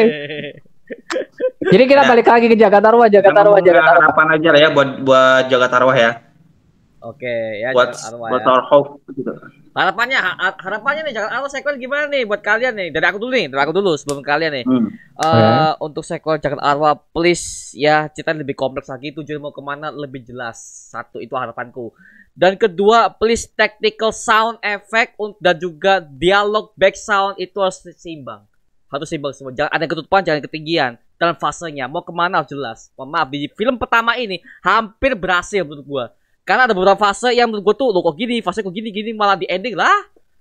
Terlalu cepat menurut gue untuk fase yang seperti itu. Makanya dari itu ini film Jakarta Arwah kedua kalau mau dibuat sequel dan mau memperluas semua ceritanya, please jangan terlalu fokus ke tokoh utama. Tokoh sampingan juga penting. Contoh backgroundnya si Drew, Kuntilanak sama si Tony Belanda itu juga harus ada scene-nya. Karena maaf di Instagram Jakarta Arwah kemarin mereka tuh udah merilis bagaimana plot untuk Kuntilanak ini seperti apa, Drew seperti apa, jelaskan loh, jelas itu dan bagus itu kalau dibuat scene itu soalnya masuk Pak, kita jadi bisa peduli dan lovable kepada mereka, tapi lagi-lagi ya nggak ada, gua nggak dapet tuh di situ ya, itu masalahnya, jadi gampang dilupakan, jadi please untuk kedua itu harus kompleks sih, dari gua sih itu ya, itu aja sih, kalau dari Bang Ona jawabannya gimana? Kalau menurutku mungkin ya sama background dari 3 hantu penjaga ini mungkin bisa diceritakan karena kan kita udah mengenali Raga ya kan, tinggal 3 hantu penjaga ini yang kira-kira belum ada backgroundnya biar kita bisa lebih suka juga sama mereka. Kita udah suka loh sama mereka, kita cuma pengen lebih suka sama mereka, kita pengen kenal lebih dekat. Dan kalau bisa kayaknya menargetkan remaja itu ide yang bagus loh. Untuk genre-genre yang seperti ini menurutku akan lebih mudah diterima untuk para remaja. Karena para remaja memang makanannya yang kayak gini gitu loh. Yeah. Jadi kalau ditargetkan ke remaja pasti bakalan lebih asik kok. Okay. Yang artinya mungkin ceritanya nggak usah terlalu filosofis, nggak usah terlalu berat gini karena ya filosofisnya berat banget sebenarnya sih. Ya, aku setuju sama Putra sih. Ya kayak ini ya, 1045 Macan itu Bang Onta doang yang ngeh, kita gua nggak ngeh loh. Tapi waktu aku nonton aku bener-bener bagus juga mereka. Aku jadi merasa terpuaskan sendiri karena aku tahu orang-orang di sekitarku nggak ada yang ngerti adegannya. Ya sebenarnya itu juga jadi pengalaman buat mereka sih, maksud dari. Iya, tapi bagus itu bagus. Itu. Mungkin kalau dijelaskan lebih hitus dulu 45 Panzer itu apa sih? Mereka itu air ketuban, darah gitu. Jadi waktu adegan si pria berdarah muncul gitu kan, kita bisa tahu itu maksudnya arahnya kemana, mungkin kayak gitu sih. Tapi ya adegannya udah bagus kok. Oke. Dan satu lagi Pak, aku tambahin satu lagi untuk semua arwah-arwah kalau jadi superhero Pak kasih kostum. Kostum yang lebih IP worthy gitu loh, yang lebih kelihatan IP worthy. Karena kalau cuman pakai celana jeans dan segala macam itu kurang. Gini, kalau misal dibuat komiknya atau dibuat merchandise-nya, orang nggak bakalan ngeh kalau itu karakter itu gitu loh. Paham nggak sih? Iya. Ya, jadi mungkin akan dibuat kostum yang lebih IP worthy lah, lebih unik. Jadi kalaupun dibuat sebagai karakter animasi atau mungkin stiker WhatsApp atau apa gitu kan, orang jadi lebih gampang mengenali. Oh ini maksudnya itu loh gitu loh. Oh ini Drew, oh ini Kunti, oh ini, nah itu jadi. Dengan kostum yang lebih pas, sih. Harus outfitnya lah ya buat mengenalkan ya. Kayak Bumi Langit kostumnya mereka gitu-gitu kan ya. Oh kita tahu, oh ini. Kita nggak usah pakai Bumi Langit ya. Kalau mau pakai pakaian biasa, kita coba lihat kayak misalnya One Piece atau Naruto gitu kan. Itu ya mereka cuma pakai pakaian gitu-gitu doang. Tapi ya sekalipun di cosplay sama ribuan orang, kita tetap tahu itu mereka nge-cosplay itu gitu loh. Karena pakaiannya memang khas banget. Sementara kalau ada yang nge-cosplay Drew, mungkin kita nggak bakalan ngenali karena seperti yang ada kelihatan di belakangnya Mas Putra tuh kan, kostumnya Drew biasa aja. Mungkin dari mereka semua yang paling kostumnya khas mungkin si Noni Belanda sama Pak Lek Jaya karena topi koboynya. Tapi Pak Lek Jaya juga kelihatan kayak koboy yang lain sih, kurang khas ya. Cosplay banget itu Pak Lek Jaya. Kayaknya Noni Belanda yang paling kelihatan khas di sini, yang lainnya kurang. Kostumnya. Oh ya, buat Bang Onta ini, Bang Onta mungkin kan lagi nonton Bima X nih. Di situ kan ada batu jagat. Itu konsepnya Power Stone banget loh, Pak. Konsepnya Power Stone banget loh. Kan masih jantung di akhir-akhir. Power Stone ya anjir Bima X. Konsepnya Satria Heroes banget. Sebenarnya gini loh, buat kalian yang belum tahu ya, ada yang namanya Hajar Aswad dalam cerita Islam ya, ada. Dan itu memang ceritanya batu, di mana batunya itu tadinya berwarna putih dan segala macam, lalu setelah ada di dunia menyerap aura-aura yang ada di dunia, akhirnya berubah menjadi hitam. Dan itu waktu nonton Jagat Arwah di trailernya aku ngerasa kayak, oh jadi batunya itu seawalnya berwarna putih dan segala macam berkilau, tapi karena ada di dunia lalu menyerap semua yang ada di dunia, akhirnya berubah menjadi hitam dan segala macam. Meskipun begitu cuma luarnya doang, dalamnya tetap gini itu. Aku langsung ingetnya Jagat Arwah. Aku langsung ingetnya Hajar Aswad. Kayaknya inspirasinya ke sana juga. Mungkin Power Stone juga inspirasinya ke sana juga mungkin kali ya. Mungkin ya. Tapi aku mengarah ke Power Stone sih. Masukin jantung loh. Masukin jantung. Wow, bawah gitu. Anjir Power Stone nih. Aduh, ya gitu lah dari aku. Anak sekarang kalau lihat Power Stone pasti ingetnya Infinity Stone, apalagi ada 7 warna gitu kan. Oh, ini pasti ingetnya gitu ya kan. Kalau kita beda Pak, kita beda ya. Kita tokusatsu ya. Aduh, oke ya. Oke, thank you Bang Odat. Tapi kalau dari Bang Putra gimana nih harapan untuk sequel Jagat Arwah nih? Jangan takut untuk merubah situasi lah.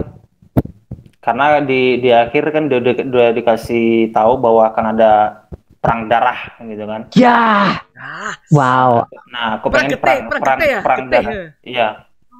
Aku ingin perang darah itu memang benar-benar divisualkan dengan matang. Kalau memang harus menjadikan itu 17 tahun ke atas nggak masalah. Kayak this is the time. Ini waktunya gitu. Kalau untuk pengenalan ya mungkin anak-anak remaja mungkin akan mengenalkan Arirham lah dengan segala macamnya gitu. Cuma kalau untuk sequel yang kedua, karena akan melibatkan 4 karakter lagi ya. Ada 4 karakter penjahat tuh.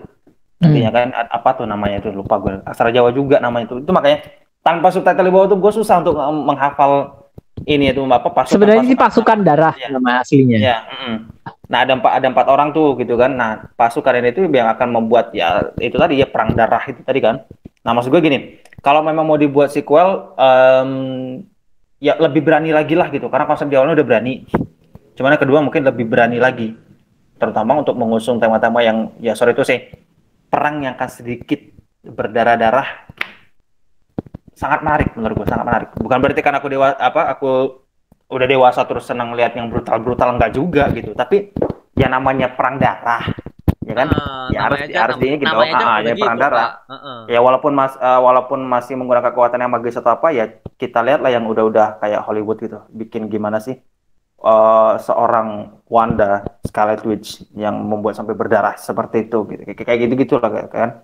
Terus juga kita lihat atau mungkin mau mengambil konsep yang pernah Half-Pulse bikin itu nggak masalah banget karena itu yang ada di kepalaku sekarang setelah Om Rukman Rosadi bilang bakal ada pertumpahan darah dan perang darah. Sama. Aku sebenarnya pengen nyaranin satu karakter dimatiin boleh, cuman akunya sendiri nggak tega. Ya, aku justru malah pengen nambah Mas, pengen nambah.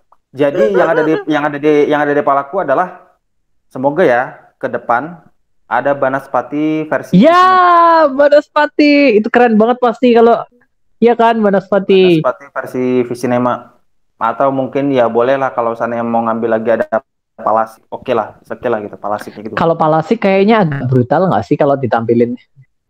Ya makanya bilang bakal ada perang darah ya udah gitu, yang lawannya juga yang nggak tanggung gitu kan. Genderuwo udah mewujudkan kuncennya gitu kan. Kuncennya sebenarnya kalau misalnya ada Buto Ijo juga nggak perlu ya. Buto Ijo sama Genderuwo agak-agak sama ya. Sama ya. Over juga ya, nggak perlu sih. Ya, aku mikirnya Banaspati harus ada. Sama kayak misalnya Sundel Bolong udah ada kuntilanak, nggak perlu lah ya. Jadi harus ada. Pocong belum. Iya. Pocong belum. Aku kurang suka sih kalau pocong sih, kenapa ya? Loh. Pocong dibuat hero itu kayak menarik sih kalau gua ya. Iya, karena gini Mari mungkin Mario belum nonton Half-Pulse ya, tapi abis ini deh. Pasti nanti ada beberapa dari karakter Half-Pulse yang udah ditonton, lu ngarep banget akan ada di Jagat Arwah kayak gua sekarang. Oh iya, Banaspati keren. Salah satunya Banaspati. Gitu kan. Nah, di Half-Pulse kan ada diceritain lagi tuh legenda-legenda hantu yang lainnya gitu ya kan. Nah, nanti salah satu dari semua karakter itu pasti Marlo bakal nyantol deh, beneran deh. Bakal nyantol, sumpah. Kalau ditambahin dengan variasi karakter-karakter yang berbeda, aku setuju kayaknya Banaspati bakalan nambah variasi karakter yang bagus, atau mungkin sekalian Ryul gitu kan, kalau ada bocil yang masuk, ya kan itu bakalan nambah variasi yang bagus di antara mereka. Mereka udah berani bikin visual se logis itu loh untuk genre fantasi ya kan. Ya kenapa enggak? Kenapa enggak? Gitu. Budgetnya nanti ke depan dikembangin untuk Jagat Arwah juga, karena sekarang gosip-gosip yang beredar Jagat Arwah tuh kenapa jadi kualitas kurang bagus ya, karena budget habis di menjadi Raden Saleh. Oh gitu. Gitu. Ada yang berpikiran begitu, ada yang begitu. Oh, I see. Gitu. Nah, makanya kalau emang ya itu kan urusan dapur mereka lah ya gitu ya kan. Tapi kalau memang iya, semoga nanti Jagat Arwah tuh memang benar-benar ada fokusnya lah gitu. Kayaknya tahun ini buat lu dulu, tahun depan baru ini gitu. Ada posnya buat ini kayak gitu itu. Enak gitu. Daripada harus ngegeber semua project tahun ini rilis tapi porsinya mereka nggak imbang, sama aja bohong. Back to back sih sebenarnya ya. Mencuri Raden Saleh juga masih tayang sebenarnya kan ya. Iya, ibaratkan isi lemari gitu kan. Kalau satu doang yang overload kan, sementara yang kiri kanannya masih kosong, ya kan sama aja bohong gitu kan. Tetap tumpah juga gitu. Nah kalau udah tumpah kan berabe ya kan. Nah, kayak gitu. Ini perumpamaannya. Cuman menurut gue Jagat Arwah udah ngebuka genre horor fantasi. Ke depan bakal ada film yang kedua. Semoga harapanku ke depan mau brutal, ayo brutal bareng lah gitu. Biar gue juga rada excited gitu kan, rada naik lah keinginan gue buat nonton yang kedua gitu. Di samping dari segi penceritaannya juga harus diperbaiki gitu menurut gue. Kan tadi udah disamain sama Mas Anta juga sih. Nah kalau dari gue pribadi ya itu. Kalau emang mau dibikin brutal, ayo brutal sekalian. Nah itu ya benar-benar untuk kalau mereka mau bikin brutal, mau bikin adegan itu gak masalah. Gak masalah. Brutal sekalian. Ya nggak masalah mau dibikin kayak peperangan dari variasi apalah, mau pakai hal yang magis kayak atau mau pakai yang pertarungan jarak dekat atau apa. Kalau mau brutal, ayo brutal sekalian sekali lagi. Kayak itu ilmu hitam itu loh, berhasil tuh ilmu hitam. Iya. Fair to fair banget lah gitu kan. Atau mau melibatkan Om Yayan Ruhian sebagai kuncen baru. Bisa, Pak, ini Om Yayan Ruhian menurutku di kepalaku sekarang adalah Om Yayan Ruhian itu kalau seandainya disamakan posisinya dengan kayak Pak Leja ya, masuk banget loh terus sebagai kayak tadi gue bilang tuh kayak kuncen ya, kayak pengendalinya para arwah yang lain-lain mungkin entah dia dari keturunan Aditya keberapa gitu kan, atau justru malah Aditya yang sebenarnya masih hidup gitu. Kayak gitu, mungkin Om Yayan Ruhian akan masuk di situ menurutku, sekali lagi ini menurutku gitu, karena yang ada di kepalaku yang berantem sama Rukman Rosadi itu dia. Yang berantem sama Rukman Rosadi itu adalah dia gitu. At least nggak dari segi pertarungan jarak dekat lah istilahnya gitu kan. Nah, gue mau bayangin gitu, udah sejauh itu gitu lah kan. Ya at least paling nggak itu harapanku sih. Mau brutal, ayo brutal sekalian. Kalau mau brutal, ayo brutal sekalian. Feelingku bakalan ada yang mati sih, dan kalau ada yang mati feelingku Drew sih. Iya. Oke. Di bagian akhir aja waktu dia ini mantramu Kanjeng Raga. Tuhan. Itu gua langsung anjir. Langsung hormat lo itu anjir. Aku merinding dong. Bangke. Itu jujur di situ aku takut banget. Aduh, mati udah selesai.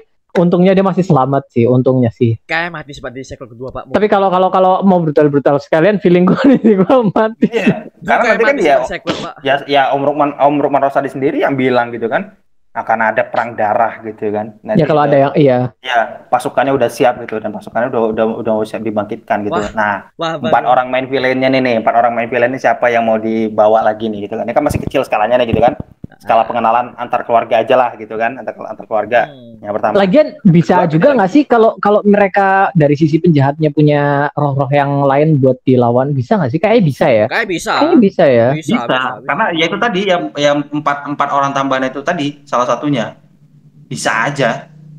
Itu memang benar-benar kayak membuka lagi eksplorasi yang lebih luas sebetulnya. Kayak misal mereka Jagat Arwah tuh masih permukaan, masih dasar. Iya, banyak banget yang bisa dieksplor. Banyak banget yang bisa dieksplor. Ya kalau lo lihat dari ketinggian gitu kan, kayak lo ngeliat sungai dari ketinggian tuh ya batu kerikil dan apa itu masih kelihatan lah gitu. Tapi kalau coba lo nyelam lebih dalam lagi gitu kan. Iya. Iya. Gitu Jagat Arwah tuh sekarang. Misal kalau di kelompok musuh tiba-tiba ada buto hijau buat jadi lawannya Drew gitu kan. Sal. Oh, seimbang ya. Oke, oke. Ya daripada kalian kelamaan ngarapin Red Hulk berantem sama Hulk, ngapain? Samaan ya. Mending lihat ini, yang mending lihat ini gitu kan. Genderuwo berantem sama Buto Hijau, sama-sama raksasa, ogre lagi gitu. Oke, oke, oke, oke. Oke, thank you Bang Putra.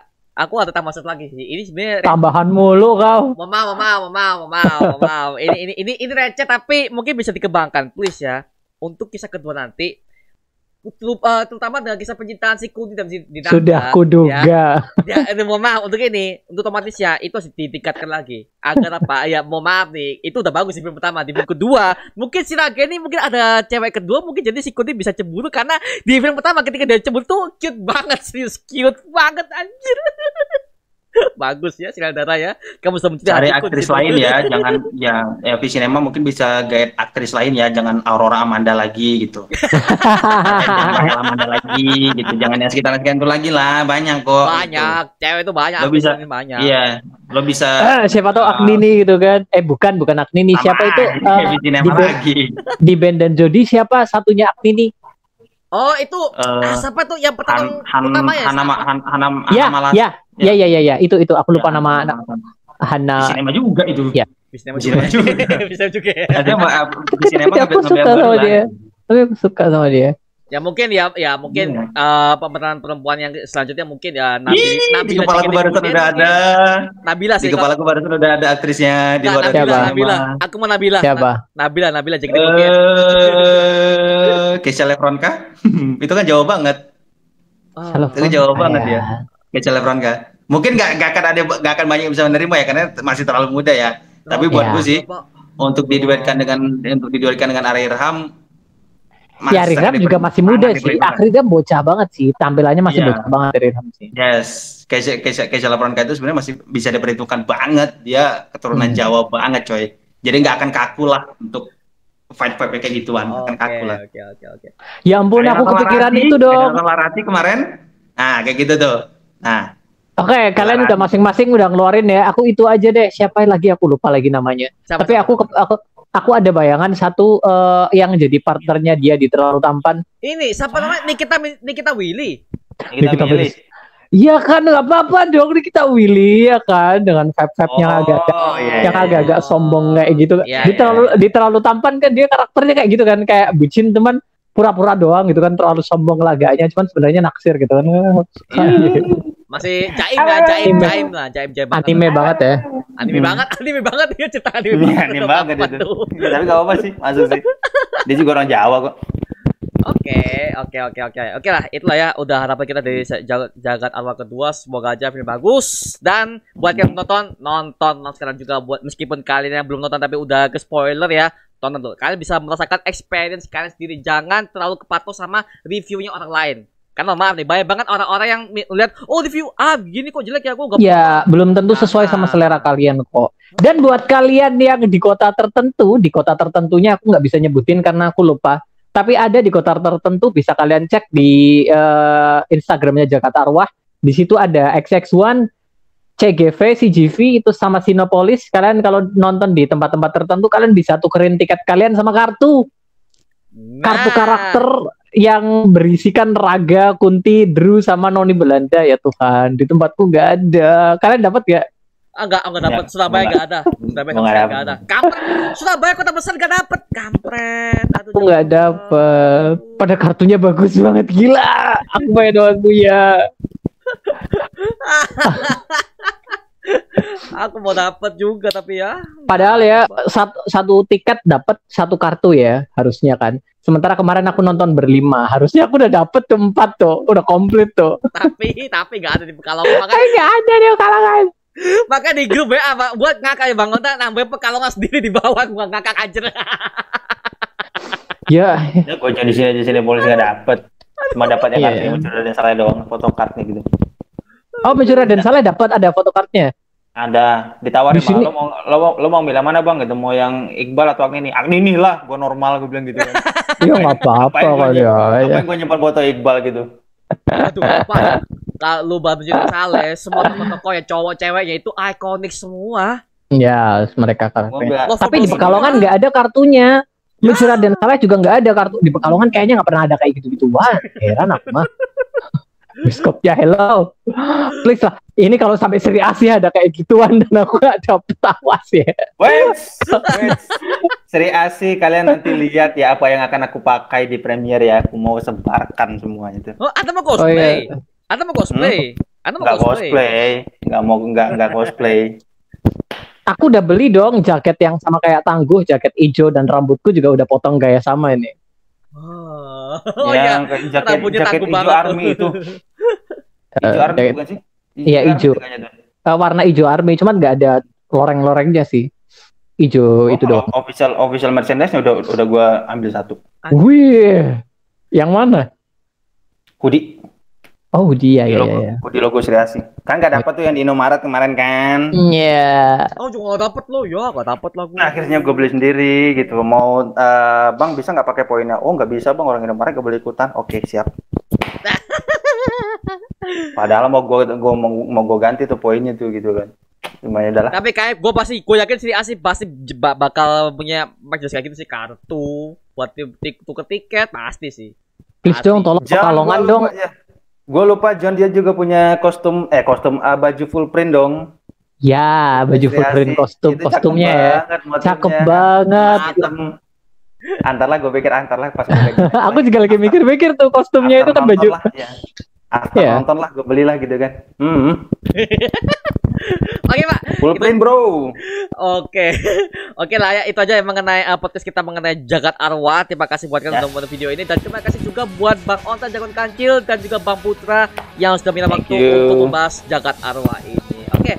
Dan terima kasih buat kalian yang udah menonton video ini. Jangan lupa like, comment, subscribe untuk mendukung gua sama video mendidik dan menghiburkan semua. Dan jangan lupa untuk subscribe Jagoan Kancil dan juga follow Instagramnya Prin Putra. Linknya udah gua share di kolom deskripsi di bawah. Dan jangan lupa untuk beli kaos official baju dress Angelo nih yang gua pakai nih.